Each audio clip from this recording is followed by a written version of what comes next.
Bueno, ¿qué tal? Buenas tardes, amigos, o buenas noches, compañeros. Buenas noches. Le damos la bienvenida nuevamente al Gringo Castro, que, bueno, se ha tomado nuevamente el laburo de regalarnos un tiempo para contestar todas aquellas preguntas de algunos compañeros que les fueron enviando. Yo se las voy a ir leyendo, y bueno, y él en su medida contestará brevemente, digamos, para no extenderlo tanto. Así que vamos a arrancar por la primera, gringo, que es de Jujuy, y preguntan lo siguiente. eh, la emisión la emisión de plata del Banco Central es una proporción masiva, sería un paliativo para frenar un poco esta situación económica frágil, ya que con lo esperado. Esto nos da el dato que un 45% de la población de nuestro país está en negro y precariamente trabajando. En otros países, denominados potencia mundial, han tomado la medida de emitir muchísimo más dinero para subsidiar a la población como paliativo a esta crisis mundial. ¿Deberían tomarse las medidas propuestas por los países europeos de anular la deuda externa a los países subdesarrollados para que puedan salir de la crisis? Me parece que más que pregunta es Sí, una son todas afirmación de un afirmaciones. hecho. Sí. ¿Eh? Sí, por ahí lo que quieren es a ver si yo coincido con la afirmación. Eh, por supuesto, nosotros estamos eh, en contra de la deuda que contrajo, sobre todo la deuda masiva que contrajo eh, el gobierno de Macri. Y no tendríamos problema en incluso revisar la deuda, pero si hubiera una decisión de las grandes potencias de que esa deuda no se pague, estaríamos locos si estamos en contra. Estamos, por supuesto que estamos a favor de Claro, estamos a favor de una posición de que esa deuda se contrajo para generar más deuda, no se contrajo para producir, no se contrajo para generar trabajo, generó más peores condiciones laborales y hambre en nuestro pueblo. Los proyectos neoliberales son proyectos hambreadores. Eh, la estrategia siempre es, por ejemplo, que los alimentos sean caros. Por eso hay algunos compañeros que dicen que esos son gobiernos de la oligarquía, ¿no? Preocupados porque el alimento sea caro y que vos, el único objetivo en tu vida sea poder comer y no dar discusiones como las propuestas de techo, tierra y vivienda o del último proyecto que presentamos el 1 de mayo. bien. Digamos, Bueno, Martín de San Martín de los Andes pregunta si es posible sumar más actores, hacer más amplio el frente para la construcción que se plantea, ya que hay varios millones que estarían dispuestos a la misma lucha. Yo creo que es esto en torno a las ideas que planteaste del poblamiento de la Argentina y bueno, las tres T's no, principalmente. no, sin duda que es una propuesta para discutirla con todos los sectores de la sociedad. Desde la Cámara de Construcción, pasando por la UOCRA, los movimientos populares, los distintos actores gremiales que existan, la pequeña y mediana industria, incluye a todos los sectores. Una propuesta nacional necesita la discusión con todos. Y, digamos, nosotros, eh, la, la propuesta que hicimos, por ejemplo, el 1 de mayo fue una propuesta que ya están incluidos sectores, pero que obviamente los proyectos neoliberales van dejando afuera totalmente. Lo que se pudo, a propósito de lo que dijo el compañero de Jujuy, lo que se puso de manifiesto, porque había una discusión sobre cuántos son los trabajadores que nosotros planteábamos como trabajadores de la economía popular, es decir, que trabajaban pero que no tenían derechos laborales. Si el macrismo, cuando logramos avanzar en la ley de emergencia social, hubiera respetado el acuerdo de registrar a todos los trabajadores y trabajadoras de la economía popular, hubiera sido mucho más fácil la identificación y el cobro del IFE en este momento. Entonces es importante plantear que los compañeros y compañeras que integramos los movimientos populares, las propuestas que hacemos son propuestas que tienen mucho sentido y que están siempre en el marco de la integralidad, de un pensamiento integral, una idea integral de los derechos de los trabajadores y las trabajadoras de este país. Muy bien, muchísimas Mm. gracias. Hay otro compañero de Junín de los Andes que dice lo siguiente: trabajadores no solo incluidos en el salario, sino también en organizaciones obreras, Mm. salario social, complementario, construcción de chacras, vivienda y nuevos pueblos. Si tenemos una voluntad concreta y la llevamos adelante, esas cosas se concretan. Tener una mirada distinta de lo que necesitamos consumir. Están todas las condiciones para que todo se pueda cumplir. No cito las 3T porque son obvias.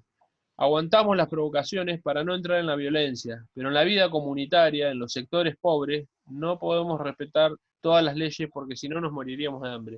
Muy concreto, gringo. Esto es citándote a vos la vez pasada, como siempre. Sí, Y son cosas que... pregunta, Sí. ¿la construcción de chacras, viviendas o pueblos podrían, a tu entender, producirse sin la participación del Estado? No, el plan que imaginamos nosotros tiene que tener una, eh, digamos, se tiene que desarrollar con el acompañamiento estatal.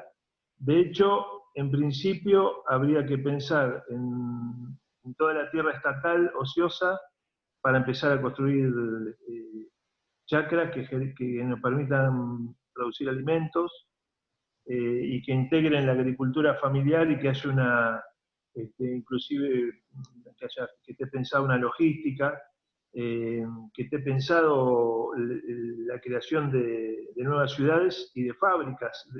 Digamos, dentro de esa ciudad tendría que haber una fábrica por cada ciudad que construyamos. Por lo tanto, el Estado tiene un papel fundamental. Pero digamos, nosotros creemos en la construcción de comunidad.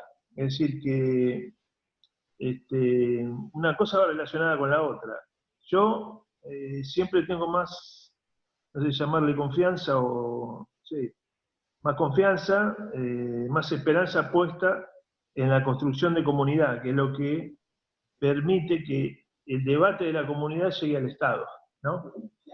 Y no al revés. Acá estamos haciendo las propuestas de abajo hacia arriba. Si, por decirlo de alguna forma, no sé si es la correcta. Si el Estado toma esta propuesta, entonces avanza.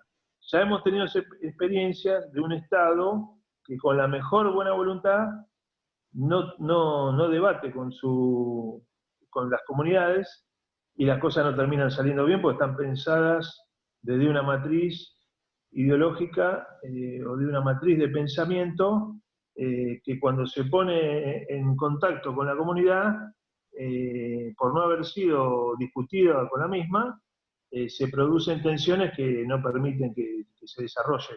Digamos, a mí siempre me gusta dar algunos ejemplos. Eh,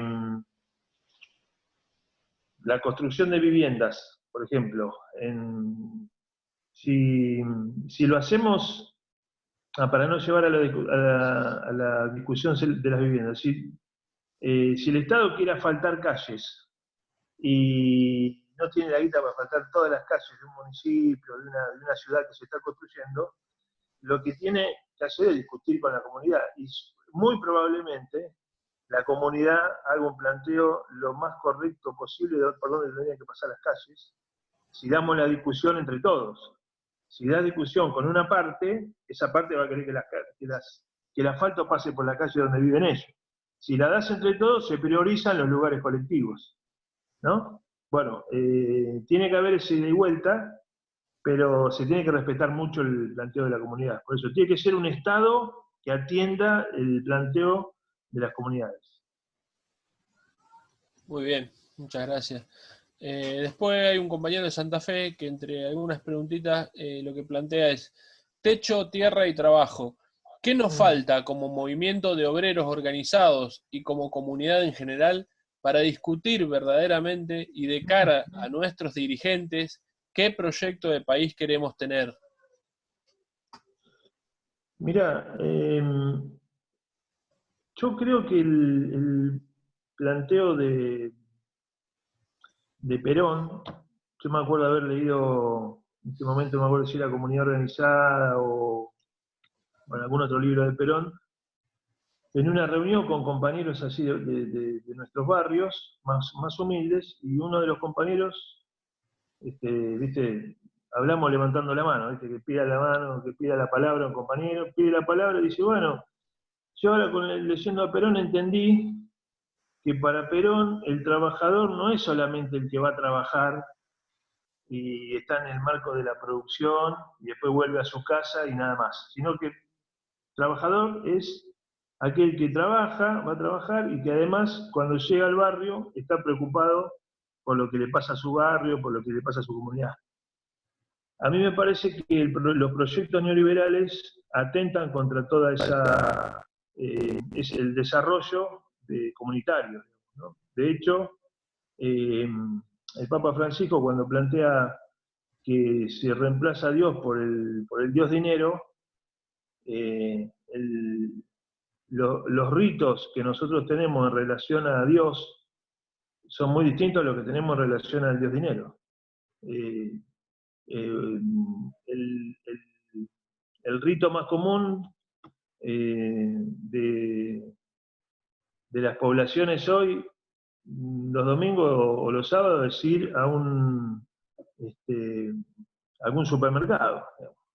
Y ahí es donde se da, ¿no es cierto? El supermercado tiene la capacidad de que vos compres lo que no necesitas. Esos elementos que tienen los proyectos neoliberales, esas capacidades que tienen, son las que contrarrestan toda la capacidad de organización comunitaria que nosotros hemos tratado de tener permanentemente, que son las formas de resistencia que se ha dado nuestro pueblo contra los proyectos neoliberales. Entonces, nosotros tenemos que ir hacia un movimiento obrero que sea, porque la idea de movimiento obrero, desde mi punto de vista, o por lo menos lo que entendí del peronismo, o de la doctrina, mejor dicho, es los trabajadores discutiendo la producción, discutiendo la tierra, discutiendo la vivienda, discutiendo la construcción de comunidad. Por eso nosotros creemos que somos parte del movimiento obrero. Y eso es una discusión que no está saldada. Muy bien, muchas gracias. Bueno. Siguiendo con una pregunta del compañero Nicolás de Rosario, pregunta si percibe alguna señal o cree que desde el gobierno estén considerando una estrategia para que haya realmente una redistribución más justa o hacer los cambios estructurales de la magnitud que planteaba.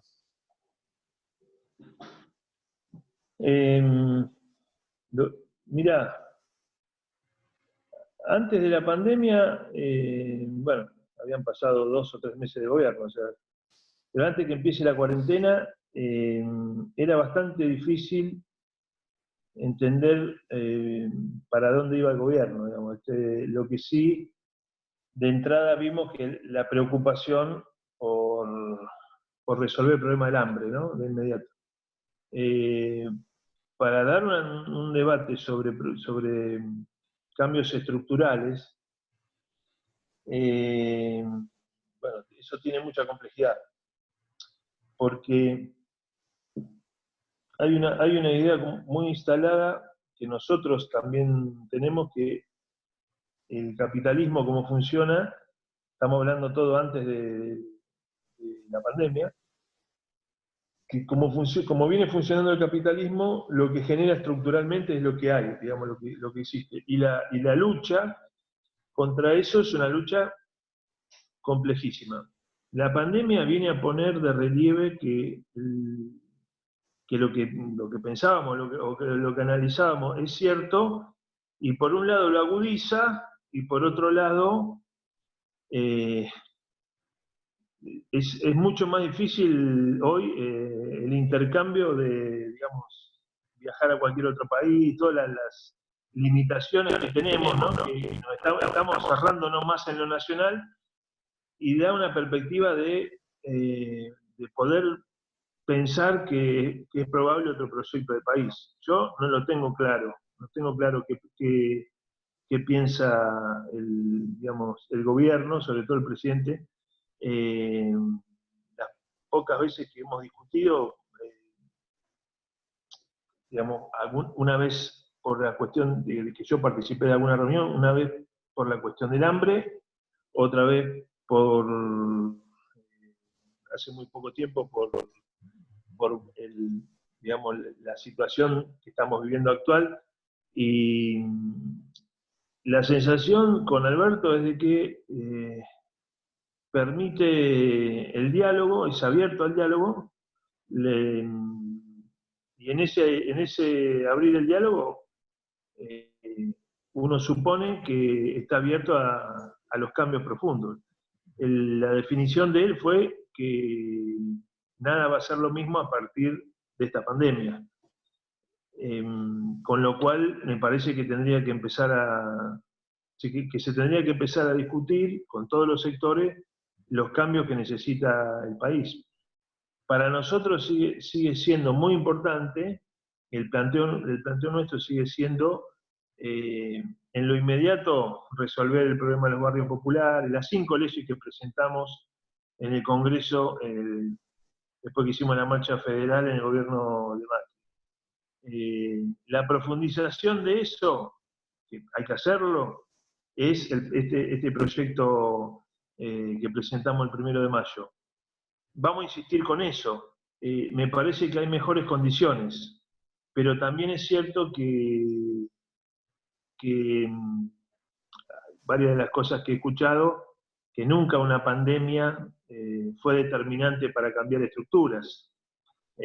Por lo menos históricamente no ha pasado eso. Es decir, si saliéramos de esta pandemia, nosotros podemos poner de relieve los problemas serios que esto genera y quizás agudice, lo cual nos tendría que permitir dar una discusión sobre el proyecto de país, que sinceramente, no solo por el gobierno, sino por cómo estaba nuestra sociedad, antes de la pandemia no estábamos en condiciones de discutir.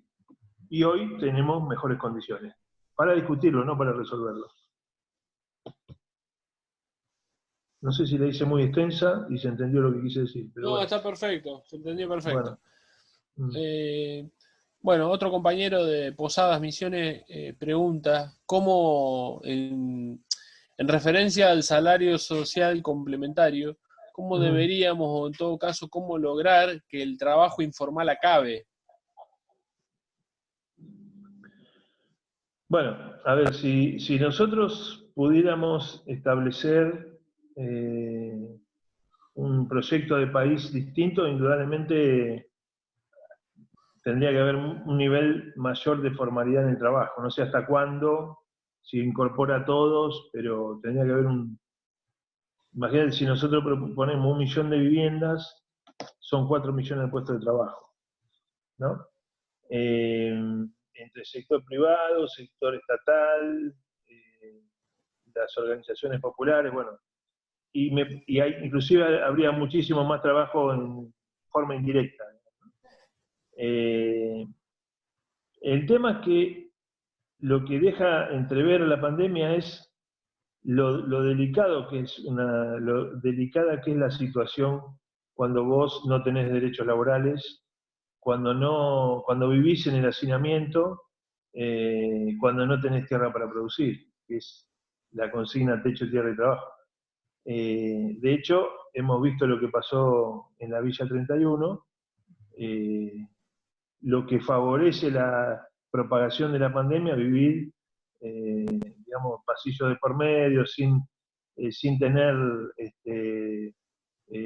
la cantidad de habitaciones por habitante, digamos, cuando no hay planificación estratégica de cómo podemos vivir mejor, lo que genera son las peores condiciones para cuando pasan este tipo de situaciones, o cuando hay catástrofes, cuando hay situaciones, digamos, de catástrofe.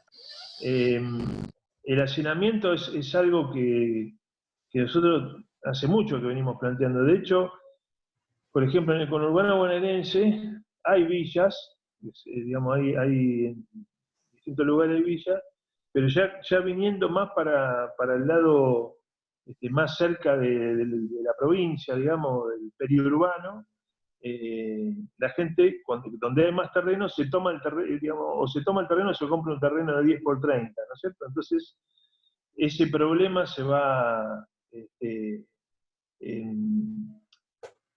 resolviendo, se va resolviendo el problema de la concentración de gente. Y a medida que vas acercándote a Capital, la situación de hacinamiento y de pobreza es más compleja. Por lo cual, las medidas que hay que tomar en relación a una propuesta de distribución poblacional en la Argentina, por supuesto, tiene que ser seductora desde el punto de vista de que la gente que se quiera ir, o los jóvenes, o que se quieran ir a nuevas ciudades, tengan obligatoriamente que tener la posibilidad de trabajar, por lo cual ya habría que ir haciendo o construyendo formas de relación con la tierra distintas a las que tenemos en el conurbano. O en Capital, que es más difícil, porque no tenés tierra ni para producir, ni para tirar una semilla. Entonces son todas complejidades que hay que ir abordando en forma integral.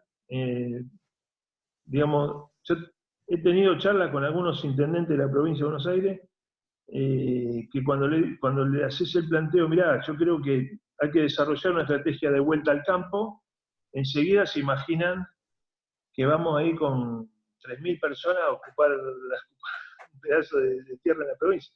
Entonces, es decir, no podemos asustar, tenemos que buscar la forma de congeniar y de que eso sea bueno para todos.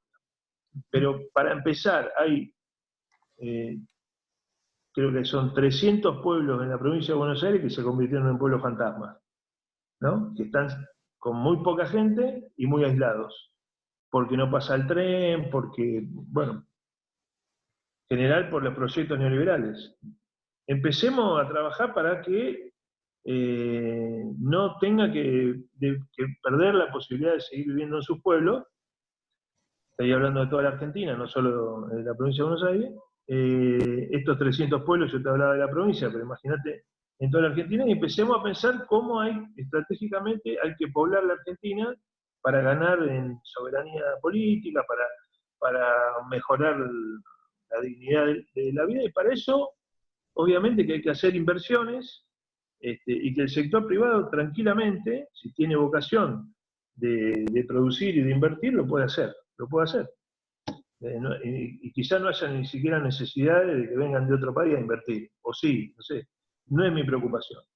Mi preocupación con el sector, por lo menos la preocupación con el sector privado, siempre es cuál es tu tasa de ganancia. ¿Entendés? ¿Cuál es tu tasa de ganancia? Es lo que hay que discutir. ¿Cuánto pensás que tenés que ganar? Si me gusta o no me gusta, como pueblo, si me gusta o no me gusta, te doy la discusión. Yo lo que no quiero es que el sector privado se la lleve toda, que vengan los bancos transnacionales y hagan lo que quieran con la guita nuestra, pero no tenemos un problema con eso, con el sector privado. Nosotros estamos dispuestos a discutir con todos los sectores. Bueno, excelente. Bueno, acá hay otro compañero que pregunta si podés enumerar o recordar cuáles fueron los derechos laborales que se perdieron en los gobiernos de Menem de 1990 en adelante. No puestos de trabajo, que por supuesto es otra cosa, sino los derechos laborales que se fueron perdiendo en ese momento en adelante. Lo que pasa es que está relacionado, digamos, porque cuando se pierde trabajo masivamente, con las privatizaciones se perdió masivamente trabajo, porque estaba el trabajo que perdía, no sé, el ferroviario y todas las empresas que articulaban indirectamente con ferrocarriles, por ejemplo. Cuando se pierde masivamente, lo que se gana en temor, y entonces los pocos trabajos que vos vas consiguiendo, cuando el patrón no te da los derechos, entre no tener trabajo y no tener derecho, te quedás con no tener derechos.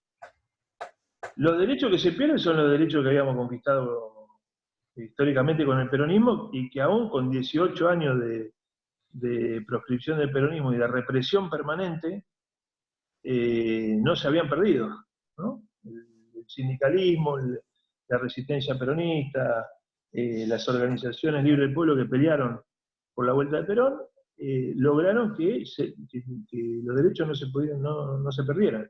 Tuvo que venir una dictadura feroz para atemorizar, para, bueno, secuestrar y hacer desaparecer a compañeros y compañeras que habían peleado históricamente por esos derechos, y eso es como el piso para lograr en los 90 el proceso que era un proceso mundial, ¿no? El proceso de pérdida de trabajo y de derechos. Los derechos que yo me acuerdo son, digamos, por supuesto, no tenés vacaciones, no tenés aguinaldo, no tenés aporte jubilatorio, no tenés obra social. Son todos los derechos por los que peleamos los trabajadores de la economía popular. Todos esos derechos no empezaron a desaparecer, porque vos, al trabajar por tu cuenta, o al trabajar para un patrón que no te da derechos, esos derechos no los podés tener, porque te los tenés que pagar vos. Por eso te digo que nosotros no tenemos problema con el sector privado, con la patronal que te da trabajo, y si te da trabajo con derechos, mejor. El tema es que eso desapareció, se concentró, o más bien te diría, se concentra y se deslocaliza. Entonces, donde vos tenías trabajadores y trabajadoras, no sé, 5.000 trabajadores en una fábrica, lo que hicieron fue fragmentar la fábrica, deslocalizarla, a veces deslocalizarla a nivel internacional, ¿no? Como en Estados Unidos, que las deslocalizaban en Asia,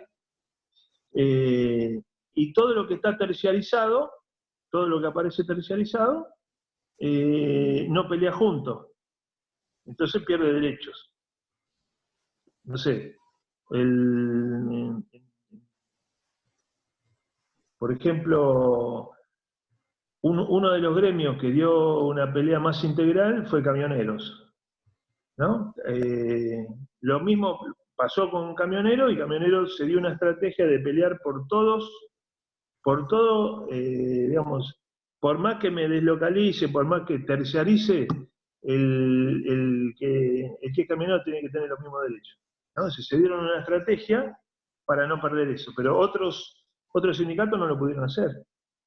Y lo que hicieron fue empresas más grandes, empresas más chicas, y pérdida de derechos. Porque el patrón de una empresa más chica, hasta incluso te puede llegar a decir, mirá, si te pago lo que te tengo que pagar, no puedo seguir sosteniendo la fábrica, ¿no? Que es lo que pasa con mucha pequeña y mediana empresa. A mí me parece que una de las discusiones que en algún momento se quisieron dar es que los trabajadores tengan, además del derecho a organizarse, el derecho a controlar qué se hace con la ganancia, cuánto es la tasa de ganancia de la empresa y qué se hace con la ganancia. Entonces ahí estaríamos más o menos controlando los derechos laborales de la mayoría de los trabajadores integrados. Después están los de la economía popular, los trabajadores que están por fuera de la formalidad, ¿no? Ah, claro. Bueno. Muchas gracias. Otro compañero pregunta, quería pedirle al compañero Castro, es un compañero de Will de Buenos Aires, quería pedir al compañero Castro si puede contar un poco la experiencia aquella sobre la intención de confluir la CGT con la CETEP, y en qué está eso hoy y qué miras a futuro tienen. Bueno, esa es una discusión que no está saldada, digamos, no hemos podido resolverla. Nosotros lo que empezamos planteando es que nosotros todos no sé, en los 90 planteábamos que éramos desocupados, pero resulta que lo que en realidad éramos desempleados, porque yo siempre pongo el ejemplo mío para no poner el de otro. Cuando yo era metalúrgico laburaba entre 9 y 10 horas y tenía más o menos los derechos de un trabajador metalúrgico. Cuando me quedo sin laburo y empiezo a laburar de vendedor ambulante, laburo 15 horas y no llego a ganar, me tiene que ir muy bien, debo ser muy avivado, digamos, para ganar el sueldo que se podía ganar como trabajador metalúrgico. ¿Se entiende? Entonces, vos, eh, digamos, no tenés manera de lograr los derechos, pero sí tenés manera de decir, mira, yo soy un trabajador que no tiene un patrón que lo contrate, por lo tanto fui creador individual o colectivamente del trabajo. Entonces soy un trabajador y merezco estar adentro de la CGT. La CGT tiene no sé cómo llamarle, pero un estatuto fundamentalmente que plantea que solamente pueden ser afiliados aquellos que están bajo relación de dependencia. Y nosotros no tenemos una relación, no tenemos un patrón visible. En algún lado está el patrón, pero no está visible y no nos paga el sueldo. ¿Se entiende? Ahora, Evita ya había resuelto con algunos sectores como canillita, como taxistas, ese problema y están integrados a la CGT. Entonces es una discusión, viste, como el perro que se muerde la cola, no terminamos de resolverla. Yo me acuerdo cuando fuimos a la primera reunión que tuvimos, nosotros hicimos una gran movilización el 7 de agosto del 2016. El 22 de agosto se unifica la CGT. Y 2 semanas después tenemos una reunión donde Daer, Juan Carlos Mí, Acuña y todos los compañeros que nos recibieron dijeron, bueno, compañeros, nosotros organizamos trabajadores y ustedes también organizan trabajadores y trabajadoras. Todos organizamos trabajadores y trabajadoras. Entonces, yo creo que forma parte de un debate más profundo y está, en el medio está el tema de la precarización, ¿no? Como si la CGT no aceptara, o sea, sería como aceptar la precarización, la incorporación nuestra, y nosotros creemos que es al revés, que sería como aceptar que los trabajadores que están precarizados, la CGT va a pelear por todos sus derechos, digamos, para que pueda tener todos sus derechos. Que se los tendrá que garantizar el Estado, que tendrá que ser un fideicomiso con los sectores privados. Pero vos fijate, cuando hay un porcentaje enorme de la población que no tiene derechos, el desastre que es una pandemia como esta. Que dicho sea de paso, habría que discutir, hay otras cosas para discutir en relación a la pandemia y nuestro rol en esta etapa, ¿no? En este momento lo que está pasando con los compañeros y las compañeras nuestras en los barrios populares. Que no sé si abordarla en otra pregunta o seguirla acá. Seguila. No, seguila. Mirá, te cuento, Bueno. mirá, otra pregunta que más o menos ya fue bastante contestada de un compañero del Comodoro Rivadavia. Una pregunta dice, ¿cómo ven la realidad de la periferia argentina sobre la situación de los trabajadores sin ninguna cobertura social? Sí, creo que es más o menos lo que acabo de contestar. Lo que me parece que yo le agregaría a estas dos preguntas que son bastante similares, ¿no? La del compañero anterior y este compañero, Sí. que es la preocupación por cómo logro niveles de derechos si yo no tengo un patrón, digamos, ¿no? Y si no hay un Estado que esté preocupado por mis derechos. Entonces, vos fijate algo que pasa ahora, ¿no? Alberto toma una decisión que para mí está basada en el amor al pueblo, es decir, no quiero que la gente se muera, entonces se tiene que guardar en su casa y tiene que haber trabajadores de trabajos esenciales, más o menos todos sabemos cuáles son. Después recibe presiones de sectores, me imagino, de la producción o sectores que están bien, la están pasando mal o la están viendo mal. Abren un poquito la posibilidad de salir, el virus ataca a más gente, está en la discusión sobre cerrarse. Ahora, en las periferias, eh, este, la mayoría de las compañeras y los compañeros de los movimientos populares, las parroquias, las iglesias y los pastores evangélicos y pastoras evangélicas, las que están abiertas, digamos, las que están abiertas, están organizando ollas populares, con lo cual se desarrolla una de las ramas de nuestra economía popular, que es la economía del cuidado, de cuidar al otro, ¿no? Es decir, es que para mí es como el planteo del amor al prójimo.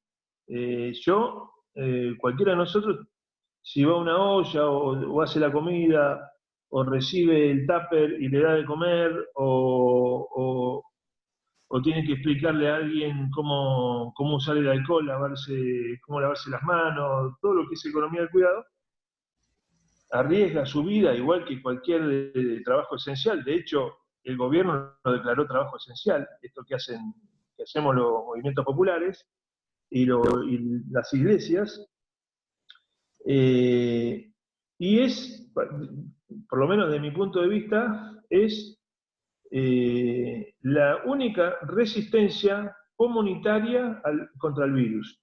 Comunitariamente se aborda, la resistencia contra el virus es esa, son las ollas. Son las ollas, es el cuidado de los demás, es los pocos trabajos que se hacen en las comunidades, poco el trabajo productivo que se hace en las comunidades.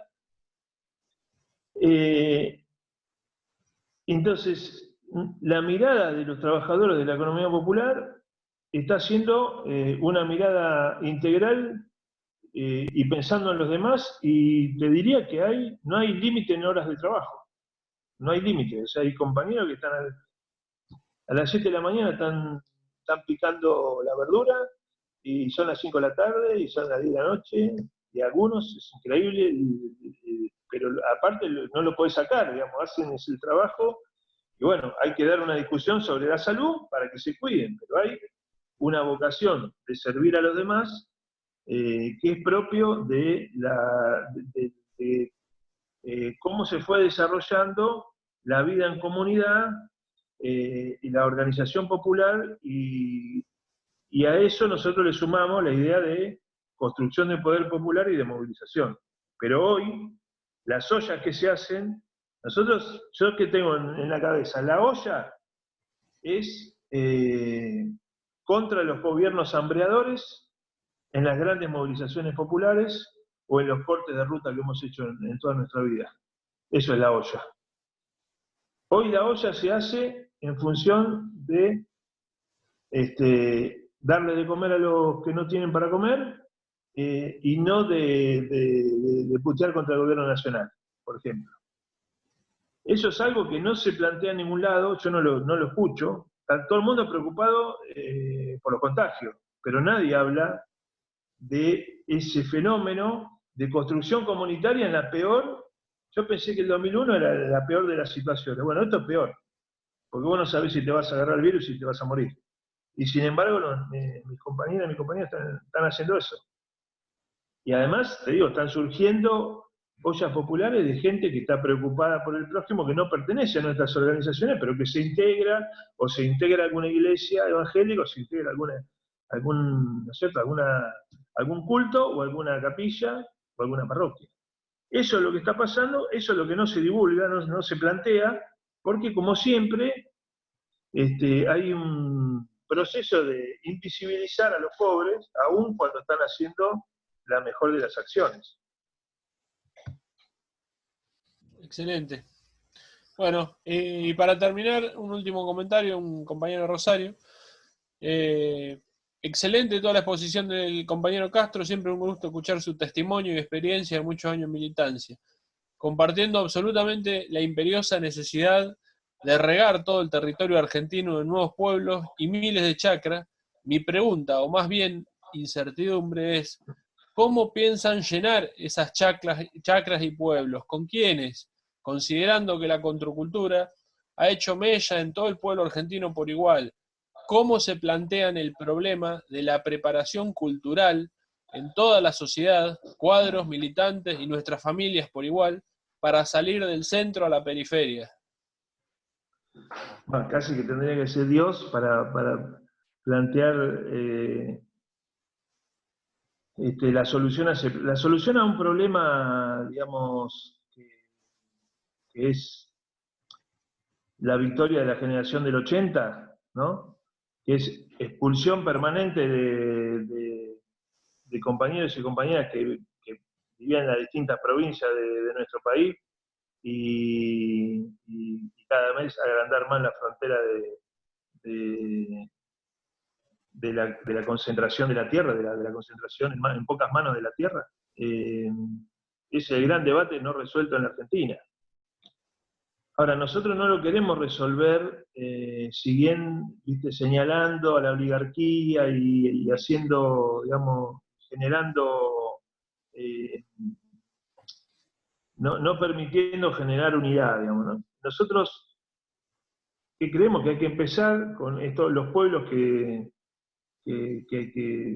prácticamente hoy son pueblos fantasmas, que hay que generar condiciones para que mejore la vida en esos pueblos, que hay que generar industrias, que las chacras tienen que tener una articulación en su producción de alimentos con su pueblo, que hay determinados alimentos que no pueden tener el nivel de concentración que tienen. Por ejemplo, cada pueblo tendría que poder tener la producción de leche, ¿no? Para no tener que concentrarla en una o dos empresas en el país. Ahora, son discusiones que nosotros estamos dispuestos a darlas con el resto de los sectores, si hay un llamado del poder político a discutir proyectos de país. Y podemos plantear cosas, podemos ceder en algunas cosas, no hay problema. El tema es que pongamos el eje en que la pandemia puso de relieve que en los lugares donde hay hacinamiento y donde hay gran concentración poblacional, hay lugares que son vivibles. Y hay otros lugares que la propagación de un virus como este, que puede volver a suceder, pero es absoluta. Bueno, está pasando en los países donde viven, pero nosotros tenemos condiciones para generar ciudades, para generar, digamos, los pueblos y las ciudades de 30.000 habitantes, de 20.000 habitantes, hay pueblos donde no tienen un solo caso de coronavirus, no entró por ningún lado. Lo cerraron un poquito y no entró. Entonces, lo que estamos diciendo no está desfasado de lo que está pasando ahora. Es lo que te decía hace un rato. Antes de la pandemia, para mí había que hacerlo igual, pero no entraba por ningún lado. Ahora, este debate tiene que entrar, porque es parte de la solución,